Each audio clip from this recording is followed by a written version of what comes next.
First নরমালাইজেশনটা করে ফেলছি, তাই না? এখানে কিছু বাদ যাইতে পারে, ভুল হইতে পারে, এটা ইস্যু না। যদি ভুল হয় আপনি অফিসিয়ালি যে ডকুমেন্টটা প্রোভাইড করবেন সেখানে সব স্টেপে আপনি ঠিক করে দিবেন। আর এই স্টেপটা চালু করবেন আপনি সম্পূর্ণ মানে অফিসিয়াল পদ্ধতিতে, কারণ এই পদ্ধতিগুলো এখনো কিন্তু খাতায় আর মাথায়। আপনি যতই যাই বলেন কোনো সব কিছু ডিজিটাল হবে না। বিশ্ব যতই আগায় যাক, যতই আগা যায়, 2 বছরের একটা বাচ্চা 20 বছর হয়ে যাবে না। এটার জন্য 20 বছরই 18 বছর লাগবে, এবং 18 বছর সময়টা পার হইতে হবে।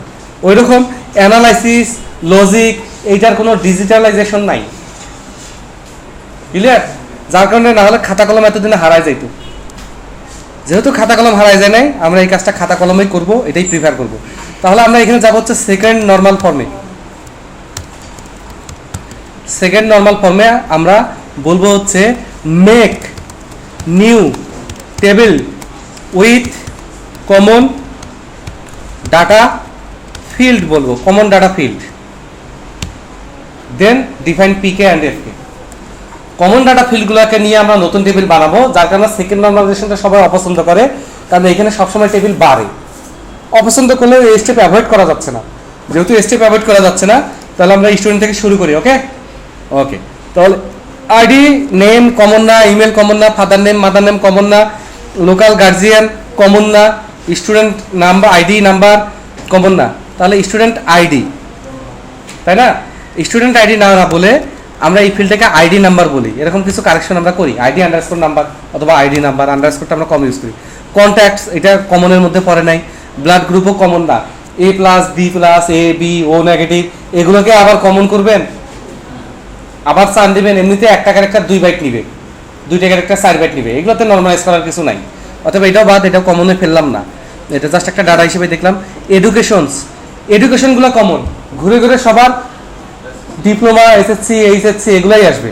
এসএসসি, এইচএসসি, ডিপ্লোমা, তারপর হচ্ছে যে কারিগরি, এটা সেটা আসে না। তার ঘুরে ঘুরে অল্প কটা এডুকেশনই সবার হবে। এখন সবারই কি আমি এন্ট্রি দিব? হায়ার সেকেন্ডারি এডুকেশন সবার এন্ট্রি দেওয়া সম্ভব? এইচএসসি দিলেও তো 3 ক্যারেক্টার করে 6 বাইট করে যাচ্ছে। অতএব এডুকেশনটা একটা কমন ডাটা, ওই জন্য আমরা এডুকেশনস আইডি দিব, এবং এডুকেশন নামে আমরা একটা টেবিল করব। এডুকেশন নামে টেবিলটাতে হবে এডুকেশনের নেম অথবা টাইটেল। তো আমরা যেহেতু টাইটেল ইউজ না করে নেমটা ইউজ করতেছি, সেটাই ভালো। আর একটা কি, ডিসক্রিপশন, ঠিক আছে? ওকে, তাহলে এডুকেশনের শুধু নেম থাকবে আর ডিসক্রিপশন থাকবে। আর যেহেতু প্রাইমারি কি ফরেনকে আবার ডিপেন্ড করতে হবে, সেহেতু আমি এখনই করে নিলাম, এবং এটা আমরা কন্ট্রোল বি দিলাম। পাক্কা? ওকে, তাহলে একটা স্টুডেন্টের যদি আমরা এডুকেশন রাখি, তাহলে একটাই রাখা যাচ্ছে এখন পর্যন্ত, কিন্তু এইখানে আমার আছে মাল্টিপল এডুকেশনস। এবং আমার এটাও জানার দরকার সে এসএসসি কত সালে পাস করছে, ইন্টার কবে পাস করছে, কত সালে পাস করছে, এটাও জানার দরকার। কারণ আমার ভার্সিটির রিকোয়ারমেন্ট আছে 1990 সালের এসএসসি কি আমি নিব? এরকম একটা ক্রাইটেরিয়া থাকতে পারে, অনেকে নেয় অনেকে নেয় না। তো সেটারও এক্সট্রা কিছু ব্যাপার আছে, সেটা আমি এখন যাচ্ছি না। এখন আপাতত আমি শুধু কমন ডাটা নিয়ে আসি। অ্যাড্রেস প্রেজেন্ট পার্মানেন্ট কমন না, সিটি কমন, অর্থাৎ সিটি আইডি করে দেই। কান্ট্রিও কমন, কান্ট্রি আইডি করে দিই। সেক্ষেত্রে সিটি কান্ট্রি টেবিলগুলো নিয়ে নিব। তাহলে এখানে নেই হচ্ছে সিটি, এখানে নেই হচ্ছে আইডি, আর হচ্ছে নেই হচ্ছে নেম, আর হচ্ছে নেই হচ্ছে কান্ট্রি, এটাও কমন, তো এটাও আইডি করে দিই। তারপরে নেই হচ্ছে কান্ট্রি, কান্ট্রি হচ্ছে আইডি, কান্ট্রি হচ্ছে নেম। তাহলে এই কান্ট্রিতে এসে আমি বলে দিই কন্ট্রোল বি, এবং সিটিতে এসে বলে দিই কন্ট্রোল বি, এখানে তো আমরা বলে দিছি। তারপরে ইমেজ একটাই থাকবে, এবং ইমেজ কমন না। প্রোগ্রাম আইডি আগেই ধরা পড়ছে, ডিপার্টমেন্ট এটা কমন। ডিপার্টমেন্টটা কমন কি না? তাহলে কমন, তাহলে ডিপার্টমেন্ট আইডি করে দেই। তাহলে একইভাবে আমি ডিপার্টমেন্ট নামের একটা টেবিল নেই, যেটা যেখানে পাই নেই ভাই, কারণ আমার এখন গরিব মানুষ, খুব বেশি জায়গা নেই। ওকে, তাহলে ডিপার্টমেন্টটাও টেবিলের নাম বোল্ড করে দিই। ওকে, তাহলে ডিপার্টমেন্ট আইডি হয়ে গেল। এবার নিচের টেবিলটা ধরি, এখানে কোনো ঝামেলা নাই। রেজাল্ট কমন হলেও আমরা ধরবো না, একই ধরনের রেজাল্ট হলে এটা ডাটা, তাই না? এটা ডাটা। বয়স যেমন কমন, জাস্ট 18 বছর, আজীবন তাদের 18 বছর একসাথেই বাড়তে থাকবে, তারপরে ওটা কমন না। তারপর কোর্সে আসি, কোর্সে এসে আইডি কোড কমন না, নেম টাইটেল কমন না, আমরা শুধু নেম রাখবো, নেমটাই টাইটেল, টাইটেলটা নেম। ক্রেডিটও কমন না, প্রোগ্রাম আইডি, ডিপার্টমেন্ট কমন, আর এইটা টেবিল যেহেতু এক্সট্রা নিয়ে রাখছে আর নেওয়ার দরকার নেই। তারপরে ডিসক্রিপশন দরকার নাই, program ID, name, description, duration, credit, department common. এরপর offer course, semester ID, course ID, teacher ID, date, expire date, এগুলোতে কমন ধরার কোনো উপায় নাই। তাহলে পরের টেবিলে যাই, পরের রোতে যাই, তাই না? পরের কলামে টিচারের আইডি, নেম, কোড সব uncommon. Contacts, email, course ID, department, টিচারটা কোন ডিপার্টমেন্টের, কোন কোর্সের। ওকে, এডুকেশনে আইডি, নেম এগুলো তো একটু আগে বানালাম। এখানে কমন কিছু নাই, কমন কিছু নাই, কমন কিছু নাই, ঠিক আছে, কমন কিছু নাই। এখানে একটা ভুল আছে, সেটা হচ্ছে এখানেও আইডি হবে না, কারণ একই সেমিস্টারে তো একই কোর্স আমি দুইবার অফার করব না। একই সেমিস্টারে একই কোর্সকে দুইবার সাজেশন দেওয়ার দরকার আছে না, একবার আসলে হয়েছে। আচ্ছা আসুক, কত দূর আছে বলবো, চলো আসবো। ও আচ্ছা, তাহলে আসুক। আপনি কি জানেন ম্যাকবুক, কোন মডেল? এটা হচ্ছে 2015 লেট, মানে 16 শুরু। আমি খুঁজতেছি একটা 2024 পাবেন, অ্যাভেলেবল পাবেন। নাম ভেসে যাচ্ছে। আমি আপনাকে কিছু জায়গা চিনাই দিব, আপনি পাবেন। তাহলে এখানে এক্সট্রা আইডি দরকার নাই, এটা দুটা মিলে আমরা কম্পাউন্ড কি বলে দিব, ঠিক আছে। ওকে, তারপর এখানে এসে বাকি টেবিলগুলো সেমিস্টার আইডি, নেম, ইয়ার, ডিউরেশন, ডিসক্রিপশন এখানেও কমন নাই, কারণ ওই সামার, ফল, স্প্রিং আমি আর কমন করতে চাচ্ছি না। এগুলো ওই যে ও বড় ভাইয়ের বুদ্ধিটাই ভালো ছিল। হ্যাঁ, এখানে এসে student course, student ID, course ID, semester ID. Okay, সে যদি রিটেক নেয় একই সেমিস্টারে তো নিবে না, নিবে কোনোভাবেই নিবে না। ওকে, তাহলে date, remarks, approve date, remarks এগুলার কমন টমন নাই, কমন যা ছিল মনে হয় হয়ে গেছে। তারপর আমাদের চেক করতে হবে। এখানে টাইপটা কমন, কিন্তু টাইপ যেহেতু আমরা রাখবো স্টুডেন্ট এস, টিচার টি আর অ্যাডমিন এ, অতএব এখানেও আমরা ওই ঝামেলার মধ্যে যাচ্ছি না, ঠিক আছে। তাহলে হয়ে গেল। তাহলে সেকেন্ড নর্মালাইজেশন হয়ে গেলে এটাকে আমরা কপি করব।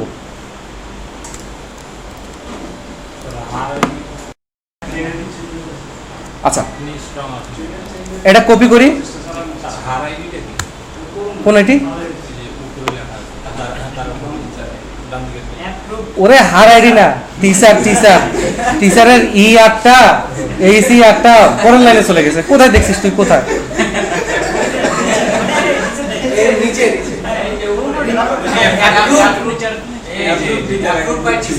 এত খারাপ,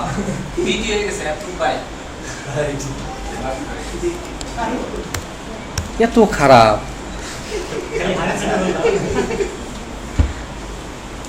চীনা একটা ভিডিও ছিল, ট্রোল ভিডিও, খুব হেলে দিলে হেঁটে যাচ্ছে, এত সুন্দর চুল, মানে পিছন থেকে তোর পিছে পিছে কয়েকটা ছেলে লাগছে, ওরাও ঘুরছে, গোপালা একটা পুরুষ তোর অবস্থা হয়েছে এরকম। সেকেন্ড নর্মালাইজেশন, ফার্স্ট, সেকেন্ড, তোর অত্যাচারে। আচ্ছা, আবার কপি করি,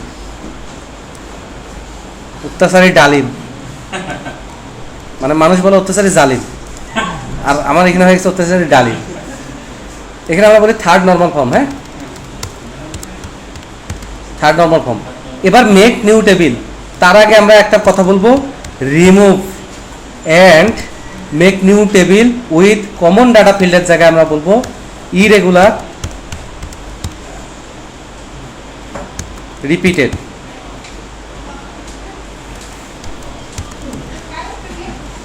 দুইটা বানানে ভুল করছি, ডবল আর হবে আর এটার ই ওইদিকে হবে এ, হোক ম্যানেজ মডেল। তাহলে রিমুভ করতে হবে ইরেগুলার অ্যান্ড হচ্ছে রিপিটেড ডাটা ফিল্ড, রিমুভ করে এদেরকে দিয়ে নতুন টেবিল বানাইতে হবে, ঠিক আছে। কমন ডাটা ফিল্ডে কি করছে, ওইখানে আইডি করে দিছি, নতুন টেবিল নিছি, আর এখানে বলছে রিমুভ করতে, আর এইখানকার আইডি ওইখানে যাবে, যেহেতু রিমুভ করবো সেহেতু এইখানকার আইডি ওইখানে যাবে। ব্যাপারটা কেমন, রিপিটেড কে শুরুতে আসি, একটা স্টুডেন্টের একাধিক কন্ট্যাক্ট হবে, কন্ট্যাক্টস লেখা, যেহেতু একটা স্টুডেন্টের একাধিক কন্ট্যাক্ট হবে, এটা আমরা দুইভাবে রাখতে পারি, কমা দিয়ে দিয়ে, ঠিক আছে। অথবা যদি আমার এই অ্যাপ্লিকেশনের সাথে ভবিষ্যতে এমন কোনো অ্যাপ্লিকেশন ইন্টিগ্রেট হয় যেখানে কন্ট্যাক্ট নাম্বারগুলো নিয়ে আমার কোনো অপারেশনাল প্রসেস চলবে, যে মেসেজ পাঠাও, এই করো ওই করো, এবং কন্ট্যাক্ট নাম্বারটা ইউনিক হিসেবে ধরা হবে, এরকম কিছু করতে গেলে আমার কি করতে হবে, অবশ্যই কন্ট্যাক্টটাকে আলাদা করতে হবে। কারণ একজনের একটা কন্ট্যাক্ট অ্যাটলিস্ট থাকবেই, দুইটাও থাকতে পারে, তিনটাও থাকতে পারে, চারটাও থাকতে পারে। সেক্ষেত্রে এখানে কন্ট্যাক্টটা আমাদের আলাদা করতে হবে, রিপিটেড ফিল্ড। কারণ কারো যদি 4টা কন্ট্যাক্ট থাকে, ও 10টা ফিল্ড লিখে কন্ট্যাক্ট এইটা, আবার 10টা ফিল্ড লিখে কন্ট্যাক্ট এইটা, তাহলে টেবিলের ডাটা রিপিট হবে না এই ফিল্ডের কারণে। তাহলে এখানে রিপিটেড ফিল্ড মানে যার কারণে রিপিটেড হচ্ছে, রিপিটেড ফিল্ডগুলোকে রিমুভ করবো না, যার কারণে রিপিটেড হচ্ছে তাকে রিমুভ করবো। তাহলে কন্ট্যাক্টকে রিমুভ করে দিই, কন্ট্যাক্টকে রিমুভ করে দিয়ে এখানে আমরা বলবো স্টুডেন্ট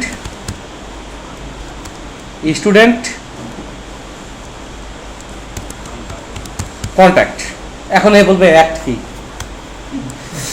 তাহলে এখানে আমরা বলবো প্রথমে যে কন্ট্যাক্ট, তার আগে আমরা এখানে নিয়ে আসবো স্টুডেন্ট আইডি। মানে এবার ওইখানে আইডি না হয়ে যেহেতু রিমুভ করে দিছি সেহেতু ওই টেবিলের প্রাইমারি কি এখানে চলে আসছে। তাহলে স্টুডেন্ট আইডি কন্ট্যাক্ট, এখানে কন্ট্যাক্ট হবে ইউনিক, যাতে একই কন্ট্যাক্ট দুজন দিতে না পারে বা একই স্টুডেন্টের একই কন্ট্যাক্ট যাতে দুইবার না পড়ে। তাহলে কোন স্টুডেন্টের কোন কন্ট্যাক্ট, কোন স্টুডেন্টের কোন কন্ট্যাক্ট, এভাবে আমরা এটা পয়েন্ট করতে হবে। ঠিক আছে, এবার দিক না দিক যত খুশি দিক, কোনো অসুবিধা নেই, ডিজাইনটাই এরকম হয়ে গেছে। এরপরে বাকিগুলোকে খুঁজে বের করি। ব্লাড গ্রুপ, একজনের কি একাধিক ব্লাড গ্রুপ হতে পারে? তুই আমাকে দিয়ে কাজ করা নিলে ডালিম, এই দেখ প্রজেক্টরও মাইন্ড করছে, আর ভাল লাগে না। এখানে কত নড়াচড়া হচ্ছে না, এটা স্বরাষ্ট্রমন্ত্রীর ভূত। এডুকেশন আইডি, একটা স্টুডেন্টের একাধিক এডুকেশন হতে পারে না? SSC, HSC, diploma, SSC, diploma অনেক হতে পারে। কিন্তু তাহলে যদি আমি মাস্টার্সের জন্য নিই তখন SSC, HSC, honours, post graduate সবগুলো এন্ট্রি হবে। তাহলে নিশ্চিতভাবে বোঝা যাচ্ছে একটা স্টুডেন্টের একাধিক এডুকেশন হবে, এডুকেশন ব্যাকগ্রাউন্ড থাকবে। তাহলে এটাও বাদ, কি কষ্ট, কি কষ্ট। তাহলে এটা অন্য কোনো জায়গায় নিয়ে নিই। হ্যাঁ, তাহলে এখানে আমরা বলি স্টুডেন্ট, কারণ এডুকেশন নামে একটা টেবিল আছে যেখানে শুধু এডুকেশনগুলো এন্ট্রি দেওয়া যায়। আর এই টেবিলটা হবে হচ্ছে স্টুডেন্ট এডুকেশন। টিচার ম্যানেজমেন্ট সিস্টেমও যদি হইতো, টিচারদেরও যদি এডুকেশন ব্যাকগ্রাউন্ড মেনটেন করতাম, তাহলে আরেকটা টেবিল হতো টিচার এডুকেশন। ওকে, তাহলে স্টুডেন্ট এডুকেশনে প্রথমে আমার যেটা বসবে যে স্টুডেন্ট আইডি কোন স্টুডেন্টের, তারপর বসবে যে এডুকেশন আইডি, মানে কোন এডুকেশন এসএসসি না এইচএসসি সেটার আইডি পয়েন্ট করব। ঠিক আছে, আর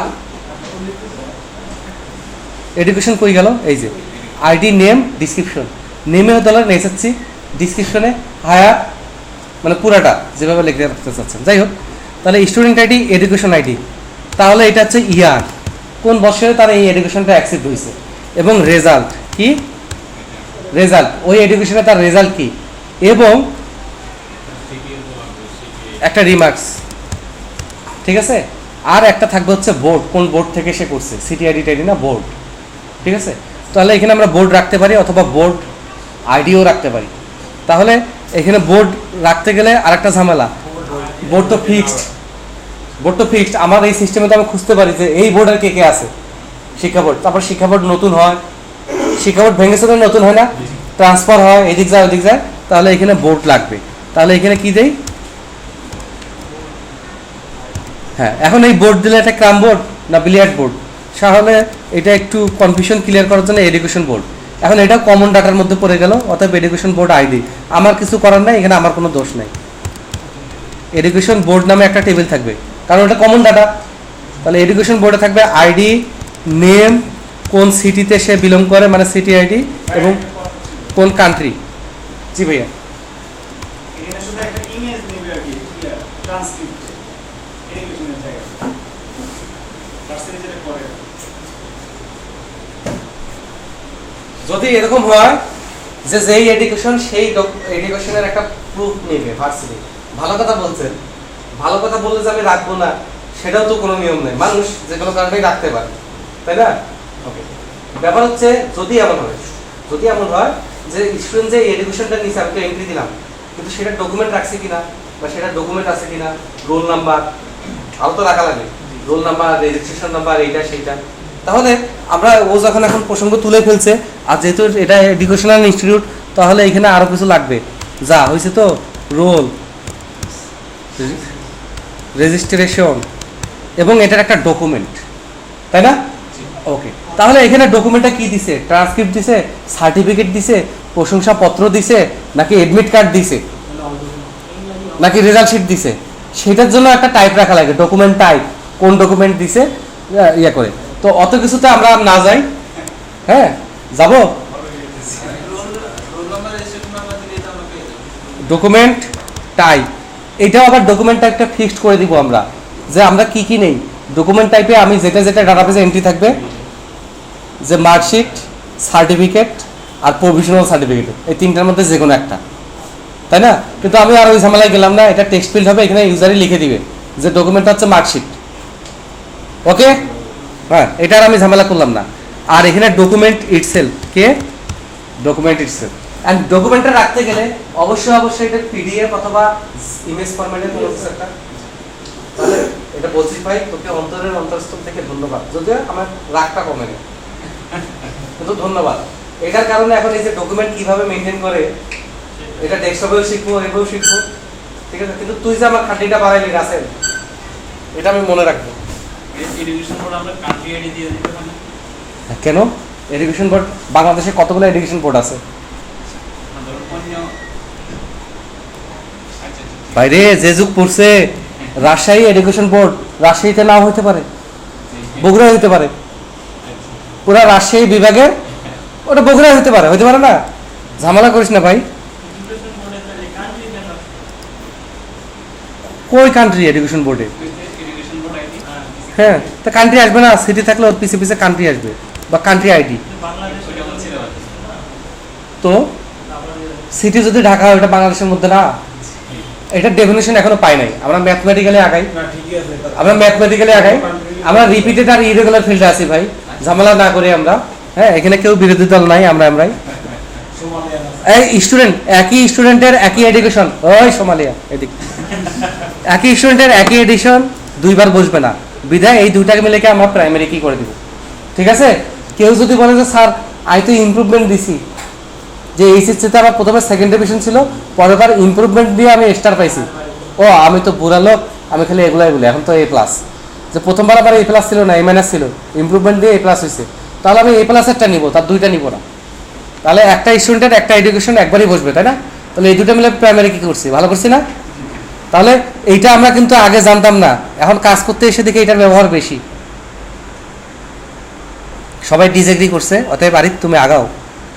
এবার এখানে আর কোনো ঝামেলা আমি দেখতেছি না, কারণ একটা স্টুডেন্টের প্রোগ্রাম অবশ্যই একটা হবে, তাই না? মাল্টিপল প্রোগ্রামে ভর্তি হতে পারবে না। এবার কোর্সে এসে ID, code, name, credit, program ID, department ID সব ঠিক আছে, ডিসক্রিপশন, এখানে কোনো রিপিট ফোল্ড নাই, ঠিক আছে। একটা কোর্স যদি একাধিক প্রোগ্রামে হয়, তাহলে আমরা একাধিকবার এন্ট্রি দিব। বিজনেস কমিউনিকেশন মানে বিবিতেও আছে, কম্পিউটার সায়েন্সেও আছে, ইলেকট্রনিক্সেও আছে, ইলেকট্রনিক্সেরগুলো মাঝে মাঝে বিজনেস কমিউনিকেশন পড়ে। তার program action, name, description, duration, এখানে মাল্টিপল ফিল্ড নাই, অথবা ইরেগুলার ফিল্ড নাই, যেটা নাও থাকতে পারে, নাই। তারপর অফার কোর্সে এখানে নাই, এখানে থাকার প্রশ্নই আসে না। তারপরে এডুকেশন বোর্ডেও নাই। তারপরে এইটা তো করেই নাই, এটা রাসেল করবে। রাসেল আমাকে অনেক রিকোয়েস্ট করছে, স্যার এই দুইটা আমার জন্য রাখেন, আমি এই দুইটা করবো, আপনি সব করে দিলে কেমন হয়। তারপর টিচার এসে নেম, কোড, কন্ট্যাক্টস, টিচারের কন্ট্যাক্টস আর আমি অত ঝামেলা না করি, টিচারের কন্ট্যাক্ট থাক, ঠিক আছে, সব কিছু নিয়ে ঝামেলা করার কিছু নাই। তারপরে email, course ID, departments ID, তাহলে একটা টিচার একাধিক কোর্স নেয়, একাধিক কোর্স যদি নেয় তাহলে একাধিক ডিপার্টমেন্টেও সে নেয়। যে বিজনেস কমিউনিকেশনে ভালো, সে কম্পিউটার সায়েন্সেরও বিজনেস কমিউনিকেশন নেয়, বিবিএরও বিজনেস নিতে পারে না। আবার যে অ্যালগরিদম নেয়, সে ডাটা স্ট্রাকচারও নিতে পারে, সে হচ্ছে কম্পাইলার ডিজাইনও নিতে পারে, একটা টিচার 3-4টা কোর্স নিতে পারে না। ওকে, তাহলে আমরা এখানে আসি, একে কোন কোন টিচার কোন কোন সাবজেক্ট নেয় সেটার জন্য আমাকে একটা নতুন টেবিল বানাইতে হবে। তাহলে নতুন টেবিল বানাই হচ্ছে টিচার কোর্স। টিচার কোর্সে এসে আমরা বলি হচ্ছে কোর্স আইডি, ডিপার্টমেন্ট আইডি, আর সর্বোপরি সিটার আইডি। এক টিচার একই কোর্স দুইবার এন্ট্রি দেওয়ার দরকার নাই, এই জন্য এই দুইটা মিলে প্রাইমারি কি, বোঝা গেছে? আর এইগুলো ফিল্ডে আমরা সাধারণত একটা রিমার্কস রাখবো, এই টিচারকে কখন এই কোর্স দিব, কোন সিচুয়েশনে দিব, সেটার ব্যাপারে আমার রিমার্কস থাকতে হবে, যে হ্যাঁ যদি অন্য কোনো টিচার না থাকে তাহলে এটাকে দেওয়া যেতে পারে, ইনি এই সাবজেক্টের ব্যাকআপ টিচার। আবার যদি এইটাতেও যান, teacher management system, backup teacher কতজন, সেকেন্ডারি টিচার কতজন, লিড টিচার কতজন থাকে না। লিড টিচার মানে ওই সাবজেক্টের শুরুতে সেই শুরু করবে, তারপর সে যখন ইউটিলাইজ হয়ে যাবে তখন সেকেন্ডারি টিচার যাবে, তারপরে এরা যখন অসুস্থ হবে তখন ব্যাকআপ টিচার যাবে। আলোচনার একটা সাবজেক্ট নেয়, তার শিডিউল ফাঁকা, আরেকজন টিচার অসুস্থ, ক্লাস ক্যান্সেল না করে সে তখন ব্যাকআপ ট্রেনার হিসেবে যাবে। বোঝা গেছে ব্যাপারটা? আসছে, চলে আসছে।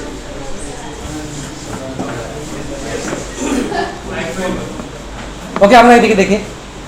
তাহলে এখানে আমরা রিমার্কসে ওটা মেনটেন করবো, যেহেতু আমার একটা টিচার ম্যানেজমেন্ট সিস্টেম না, এইদিকে মনোযোগ দিই, যেহেতু আমাদের টিচার ম্যানেজমেন্ট সিস্টেম না, কিন্তু আমি সিচুয়েশনটা বলছি, যদি ওইরকম সিচুয়েশনে আপনি কখনো পড়েন তখন আপনি ভাবতে পারবেন আর ভাবতে পারলে যেটা হবে কি, আপনি অ্যাপ্রক্সিমেট কিছু একটা বের করতে পারবেন, একবারে 0% এরকম হবে না, কিছু একটা হবে যেটা কারেক্ট হবে। ক্লিয়ার? ওকে, এরপর স্যার জাস্ট 5 মিনিট। ওকে ওকে, কোথায় ছিলাম ভুলে গেলাম ওই যে। হ্যাঁ, তাহলে এই রোটা শেষ, এই কলামটা শেষ, তাই না? তাহলে আমরা নেক্সট কলামে যাব, সেমিস্টার। সেমিস্টারে কোনো রিপিটেড অথবা ইরেগুলার নাই, কারণ এটা একটা ছোট টেবিল, এটা কোনো যে ট্রানজ্যাকশনাল টেবিল না, বেসিক একটা রেফারেন্সিয়াল টেবিল। এগুলোতে এত কিছু পাওয়া যায় না। সিটিতে ঝামেলা আছে, আমার মনে হয় সিটিতে থাকতে পারে, অথবা কান্ট্রিতে নাই। স্টুডেন্ট কোর্স, হ্যাঁ এখানে ইরেগুলার ডাটা আছে। দেখেন একটা স্টুডেন্ট যদি ধরে নেই যে 100টা সাবজেক্টের জন্য অ্যাপ্লাই করে, খুব স্বাভাবিকভাবে সেখানে 80টা অ্যাপ্রুভ হবে। তাহলে এখানে যখন সে 100টার জন্য অ্যাপ্লাই করবে, 80টা অ্যাপ্রুভ হয়, বাকি 20টা কি থাকবে? ফাঁকা থাকবে না, অ্যাপ্রুভ জায়গায় নাল নাল থাকবে। এটা নিয়ে আমরা প্রচন্ড বিপদে পড়বো, ইন্টারফেসে বিপদে পড়বো, এখানে বিপদে পড়বো, এখানে বিপদে পড়বো। তারপর আমরা একটা কাজ করি কি, অ্যাপ্রুভ নামে আলাদা একটা টেবিল করি। তাহলে অ্যাপ্লাইয়ে ডাটা থাকে 100টা, অ্যাপ্রুভে ডাটা থাকবে 80টা, আর কমপ্লিটেডে ডাটা থাকবে 60টা। বোঝা গেছে ব্যাপারটা? হ্যাঁ, ক্লিয়ার? বোঝা গেছে? ওকে, কাট করি। কাট করে আমরা বলি APPROVED অ্যাপ্রুভড। পরে দিতে চাইছিলাম, কিন্তু পরে মনে হলো যে না, রিলেটেড টেবিলগুলো একসাথে থাকা উচিত। ওই জন্য যেগুলো রিলেটেড টেবিল প্রথম দিকের নামগুলো সেম দিলে তো একসাথে থাকবে। তাহলে এখানে আমরা বলি স্টুডেন্ট কোর্সেস অ্যাপ্রুভড, যে স্টুডেন্ট কোর্সগুলো অ্যাপ্রুভড হয়েছে। তাহলে এখানে আমি সুন্দর করে বসাই দিই, সুন্দর করে আর বিশ্লেষণ করে আর কি আছে। তাহলে এখানে আর অ্যাপ্রুভ এই ডাটাটা রাখা লাগে, কারণ এই টেবিলে আছে মানেই তো অ্যাপ্রুভ। আবার একটা ফিল্ড দেওয়া লাগে যে অ্যাপ্রুভড ইকুয়াল টু ট্রু, দরকার আছে? তাহলে এখানে অনেক কনফিউশন দূর হয়ে গেল না? ওকে, এবং এখানে অ্যাপ্রুভ ডেট আর বলার দরকার আছে না, খালি ডেট বললেই হবে? যেহেতু এটা অ্যাপ্রুভ টেবিল, জাস্ট ডেট থাকলে এটা অ্যাপ্রুভ ডেট। একইভাবে অ্যাপ্রুভ বাই টিচার আইডি আর বলার দরকার আছে? তাহলে এবার ডাটাটা অনেক সহনশীল হলো না? দেখেই বোঝা যাচ্ছে অ্যাপ্রুভ টেবিলে টিচার আইডি মানে যে টিচার অ্যাপ্রুভ করছে। তাহলে আবার কিন্তু অনেক কনফিউশনও দূর হলো এবং সিস্টেমটা অ্যাকুরেট পর্যায়ে গেল। আমি কি বুঝতে পারছি ব্যাপারটা? ওকে, তাহলে সিস্টেম অ্যাকুরেট করা খুব দরকার। আদারওয়াইজ আপনি এটা অ্যানালাইসিস করলেন, যে কাজ করবে তাকে বুঝাইতে হবে না, এবং তাকে কি আপনি আবার কোর্স করাবেন নাকি? তাহলে এমন একটা সিস্টেমে যাওয়া উচিত। এখন এই জন্যই কেন ফ্রেশারদেরকে নেয় না, তাকে কাজ করাইতে আমার যতক্ষণ বুঝাইতে হবে ততক্ষণ ওর 3 গুণ কাজ আমি একাই করতে পারবো। ওই জন্য যাদের অ্যালগোরিদম ভালো, একটা কথা বললে ম্যাথমেটিক্যালি সে বুঝে যায়, এই টাইপের লোকদের সবাই পছন্দ করে এবং এই টাইপের লোকদেরকেই কাজ শেখায়। একটা টিম লিডার কাকে সাথে রাখবে?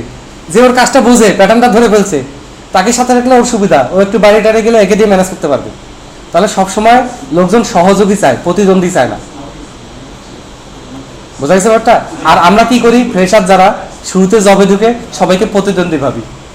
আরে ভাই, যে আমাকে কাজটা শিখাচ্ছে, যে আমাকে কাজটা দেখাচ্ছে, সে আমাকে 2টা গালি দিতে পারে, কারণ সে তো বিরক্ত হচ্ছে।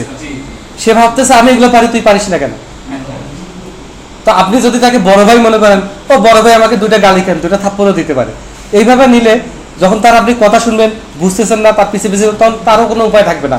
সে বলবে না, ছেলেটাকে এত গালি দিয়ে এত কিছু তাও কাজ শেখার জন্য আমার পিছিয়ে করে। এইভাবে 2-3টা বছর কাটানো। কিন্তু আমাদের হয় কি, আমরা পার্সোনালি নিয়ে নিই। ও কিসের টিম লিডার হয়েছে, ও থাকে মোহাম্মদপুরে, আমার বাসা ধানমন্ডি, এদিক দিয়ে যাবি না তুই, ঠ্যাং কাটে দিব। আমরা সবকিছু ইগোতে নিয়ে নিই, পার্সোনালি, এই জন্য সমস্যা। তো এখানে এটা করা যাবে না। রিয়েল লাইফে গিয়ে আরো অনেক কিছু শিখতে পারবেন যদি আপনার শেখার ইচ্ছাটা থাকে, যদি আপনি একটু জেন্টালি অ্যাপ্রোচ করেন। ওকে, তাহলে এখানে অ্যাপ্রুভ, স্টুডেন্ট কোর্সেস অ্যাপ্রুভড। তাহলে এটা কোন স্টুডেন্ট সেটাও আমাকে বলতে হবে, এবং কোন কোর্স, কোন কোর্স আইডি। ঠিক আছে? একইভাবে একই স্টুডেন্টের একই কোর্স তো 2বার অ্যাপ্রুভ করার দরকার নেই, বা 2বার অ্যাপ্রুভ করলে আসার দরকার নেই। আমি আপনাদের একটা গল্প বলছিলাম যে ড্যাফোডিল ইউনিভার্সিটিতে আমার টাকা পয়সার একটা ঝামেলা আছে। ওকে, সব সময় আমি যখন এক্সাম দিতে যাই, এডমিট কার্ড দিতে যাই, ওরা বলে আপনার ডিউ আছে, কাগজপত্র দেখায় বলে ও আচ্ছা ডিউ নেই। তো একবার হলো কি, জাস্ট পরীক্ষা বিকালে আমি দুপুরে গেছি, এডমিট কার্ড দেয় না, তো পকেটে টাকা ছিল, আরে এত ঝামেলা করার টাইমই নেই, আমি টাকা দিয়ে এডমিট কার্ডটা নিয়ে আসছি। তারপরে তো পাবই। এখন পরে গিয়ে ওই টাকাটা আমি এখন পর্যন্ত উদ্ধার করতে পারি নাই, অ্যাপ্লিকেশন করা লাগতো। ওইখানে সমস্যা হয়েছিল কি, যে এরকম কোন একটা ফিল্ডে যেখানে স্টুডেন্ট আইডি কোর্স আইডি এরকম থাকে, দুটো মিলে কম্পাউন্ড কি করা ওটা করে নাই, না করে এক্সট্রা একটা আইডি নিছে, বুঝলেন, এক্সট্রা একটা আইডি নিছে, যার কারণে আমার কোনো একটা কোর্স বা কোনো একটা পেমেন্ট দুইবার করে গেছে, সিস্টেম আর ওটা প্রোটেক্ট করতে পারে না। আমি বুঝতে পারছি ব্যাপারটা। কিন্তু ওইখানে যদি প্রাইমারি কি এক্সট্রা না করে কম্পাউন্ড কি করে দিত, তাহলে যখন ওটা রিফ্রেশ হয়েছে বা সে বোঝে নাই সেভ হয়েছে আবার সেভ দিছে, কিছু একটা সিস্টেমের ঝামেলা তো হয়েছে, তখন কিন্তু ডাটাবেস থেকে ইউরোপ দিত ডুপ্লিকেট এন্ট্রি, এটার কারণে এই ঝামেলাটা হয়েছে। বুঝতে পারছেন ব্যাপারটা? তাহলে একটা ব্রাইট সফট সেটা হচ্ছে 10 কোটি টাকার সফটওয়্যার ছিল, জাস্ট ওটার প্রাইস ইনিশিয়াল প্রাইস 10 কোটি টাকা, সেই সফটওয়্যারে এটা নাই, আমরা আপনাদের বুঝাতে পারছি, এবং সেটার কারণে এই গোলমালটা হয়েছে। আপনার সফটওয়্যারেও কেউ বলছেন যদি ওয়েব পেজ হয় রিফ্রেশ দিতে পারে না, এরকম করে যদি করি কোনো ঝামেলা নাই, অ্যাকাউন্টেন্টও মুক্ত, আপনিও মুক্ত, আমিও মুক্ত, সিস্টেমের কোনো ভুলনারেবিলিটি থাকবে না। ক্লিয়ার? এই জন্য আমরা কম্পাউন্ড কির উপর বেশি গুরুত্ব দিচ্ছি। তো এটা আমি ভুক্তভোগী, আমি নিজেই ভুক্তভোগী, এই জন্য আপনাদের বললাম। কোথায় ছিলাম? তাহলে এই দুটো মিলে কম্পোজিট কি? ওকে, কম্পোজিট কি, আর এটা কি হবে? বোল্ড হবে। কত সুন্দর, কি সুন্দরভাবে আমাদের সব হয়ে যাচ্ছে। একইভাবে যতগুলো অ্যাপ্রুভ হবে সবগুলো কি স্টুডেন্ট কমপ্লিট করতে পারবে? কোনটাতে ড্রপ আউট হয়ে যাবে, কোনটাতে ফেল করবে, সেগুলো তো কমপ্লিটে শুধুমাত্র যেগুলো মার্কশিটে যাবে সেটা যাবে, তাই না? এবং কোনো কারণে বলি, কোনো কারণে যদি স্টুডেন্ট ইমপ্রুভমেন্ট হয় অথবা রিজেক্ট হয়, তাহলে কমপ্লিটে এক্সিস্টিং যেটা ছিল সেটা বাদ যাবে।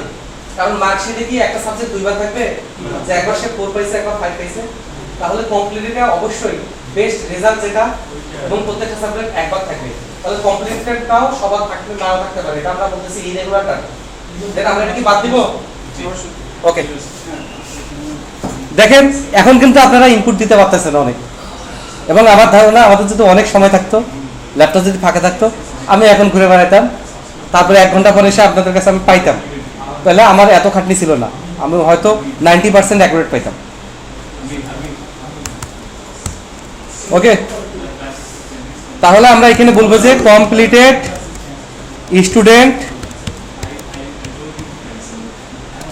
কোর্সেস, ইহা যেহেতু একটা টেবিল, কন্ট্রোল বি, তাহলে এখানে আর কমপ্লিটেড লেখার দরকার আছে?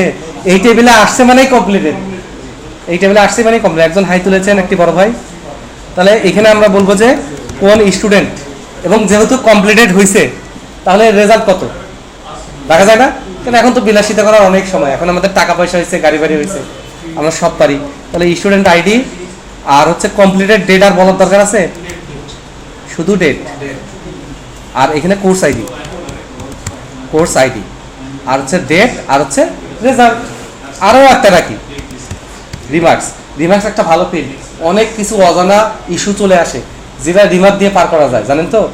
সব জায়গায় একটা রিমার্কস থাকে, কারণ কি অনেক ইস্যু আসতে পারে, এত কিছু ডাটাবেজে রাখা সম্ভব না, অ্যানালাইসিস করা সম্ভব না, সেক্ষেত্রে রিমার্কসটা কাজে দেয়।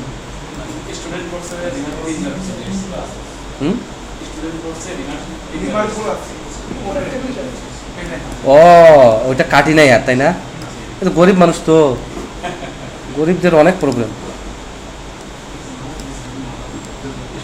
হ্যাঁ, তাহলে এখন হ্যাঁ, স্টুডেন্ট যখন কোর্স অ্যাপ্লাই করছে তখন একটা রিমার্কস, তাহলে স্টুডেন্ট লিখে দিতে পারে, স্যার আমার লাস্ট সেমিস্টার আমার জব হয়ে গেছে, আমার জাস্ট 2 টাকাতে দিয়ে করে, একটা রিমার্কস দিতে পারে। যখন অ্যাপ্রুভ হবে তখন টিচার একটা রিমার্কস দিতে পারে যে আমি একটু ব্যক্তিগতভাবে চিনি, জব করে, রেজাল্ট খারাপ হলো, সেমিস্টারটা শেষ করার দরকার, মানবিক কারণে আমি অ্যাপ্রুভ করে দিলাম। কমপ্লিটেডও একটা রিমার্কস থাকতে পারে। ও এইখানে রিমার্কস নাই, ও মাই গড, তুই কেন বলবি? এবার আমরা এই রোতে আসি, আসবো ফাইনাল। এখানে এসে ইমেল পাসওয়ার্ড টাইপ থাক, ক্রিয়েট ডেট একটাই, ক্রিয়েট আইপি একটাই, লগ ইন হিস্ট্রি একটাই না। কেন? কারণ সে কি একবার লগ ইন করবে? 1000 বার লগ ইন করবে, প্রত্যেকটা হিস্ট্রি আমার লাইন বাই লাইন রাখবে। এখানে একটা কথা আছে, একটা ইউজার যদি দিনে 200-300 বার করে লগ ইন করে, যেমন আমরা ফেসবুকে লগ ইন করি, এটাও যদি ধরে নিই, এত ডাটা রাখতে গেলে আমার 12টা বাজবে না? তখন আমি লগ ইন হিস্ট্রি যে টেবিলে ডাটাগুলো বারবার ঘুরছে, ওইটাতে আমি একটা ট্রিগার লিখে দিব, অথবা একটা ফাংশন অথবা একটা প্রসিডিউর লিখে দিব, যাতে 3 মাসের পুরনো ডাটা ডিলিট হয়ে যায়। কারণ হ্যাক হইলে তো আমি 1-1.5 মাসের মধ্যে বুঝতে পারবো, লাগলে আমার 1-1.5 মাসের ডাটাই লাগবে, তারপর আমি একটা এস্টিমেট বের করবো যে 3 মাসের ডাটা পর্যন্ত রাখা লাগবে, নিয়ম আছে না? এই যে ফোন কোম্পানিগুলো তো কখনো 3 মাসের বেশি রাখে না, রাখবে কই? পুরো পৃথিবী কি হার্ড ডিস্ক নাকি সম্ভব? তাহলে ওই টেবিলের উপর আমরা একটা ফাংশনালিটি দিয়ে দিতে পারি যে আফটার 1 or 2 মান্থ সব ডাটাগুলো ডিলিট হয়ে যাবে। ঠিক আছে? ওকে, তাহলে সমস্যা থাকলে সমাধান আছে, সমাধান থাকলে সমাধানের এগেইনস্টে সমস্যাও তৈরি হবে এবং সেই সমস্যার সমাধান করার সমাধানও আছে। ওকে, তাহলে লগইন হিস্ট্রি নামে আমার একটা টেবিল হবে, ফাইনাল টেবিল। আমি আর আপনাদের জ্বালাবো না আপাতত। তাহলে এখন আমরা লগইন হিস্ট্রি, এখানে আমরা প্রথমে লগইন করবে কারা? ইউজার। সেখানে টিচার থাকতে পারে, স্টুডেন্ট থাকতে পারে, অ্যাডমিন থাকতে পারে। তাহলে এখানে আমরা বলবো ইউজার আইডি, স্টুডেন্ট হিসেবে তার আলাদা আইডি, ইউজার হিসেবে তার আলাদা আইডি। ওই ইউজার আইডি থেকে তার টাইপ কি, তখন আমরা স্টুডেন্ট অথবা টিচার টেবিলে গিয়ে তাকে বের করতে পারবো। তাহলে ইউজার আইডি, তারপর হচ্ছে কোন ডেটে লগ ইন করছে, ডেটটা টাইম সহ, লগ ইনের টাইমটা ইম্পর্টেন্ট এবং গুরুত্বপূর্ণ। তারপর কোন আইপি থেকে, আইপি আর লগ ইন আইপি বলা লাগবে, আইপি বললেই হবে। ওকে, আর কি রাখা যায়? পিসি নেম অথবা মেশিন নেম, দরকার নেই, আর লাগে না। টাইপ আর লাগবে না, ইউজার আইডি তাহলে তো আমি টাইপ পাইছি। হ্যাঁ, এইখানে আর প্রাইমারি কি ফরেন কি করার বা কম্পোজিট কি করার আমার অত টেনশন নাই, এই টেবিলটা অত ইম্পর্টেন্ট কিছু না। ঠিক আছে, তাহলে আমরা কোন নরমালাইজেশন করলাম? থার্ড নরমাল ফর্ম করলাম। এটাকে কপি করে আমরা ফোর্থ নরমাল ফর্ম করব। ফোর্থ নরমাল ফর্ম করে এটা আজকে কমপ্লিট করে ফেলি। ঠিক আছে, আর আপনারা এই ইস্যুটা সলভ করেন, সাবধান। আর ভিডিও ক্লিপ আর একটা বের হবে।